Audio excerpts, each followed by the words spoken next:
Hi friends, welcome to Mokshi's kitchen. Breakfast చేసుకునే time లేనప్పుడు ఇంట్లోనే ఈజీగా హెల్తీగా ఇన్స్టంట్ ఓట్స్తో weight loss smoothies in two different flavours ఎలా తయారు చేసుకోవాలో చూసేద్దాం. ముందుగా ఒక బౌల్ తీసుకొని అందులో 3 టేబుల్ స్పూన్ ఓట్స్, 5 బాదాం పప్పులు, 2 ఖర్జూరాలు, 1 గ్లాస్ పాలు తీసుకోవాలి. అందులోనే ఒక బనానాని ముక్కలుగా కట్ చేసి వేసుకోవాలి. అందులోనే 1 టేబుల్ స్పూన్ చియా సీడ్స్ మరియు 1 టేబుల్ స్పూన్ హనీ తీసుకొని ఈ మిశ్రమాన్ని బాగా మిక్స్ చేసుకోవాలి. మిక్స్ చేసుకున్న మిశ్రమాన్ని 10 నిమిషాల పాటు పక్కన నానబెట్టుకొని 10 నిమిషాల తర్వాత గ్రైండ్ చేస్తే ఎంతో tasty easy oats banana smoothie ready.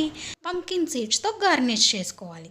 Banana ప్లేస్లో 1 కప్ మస్క్ మిలన్ యాడ్ చేసుకొని గ్రైండ్ చేసుకుంటే muskmelon oats smoothie ready.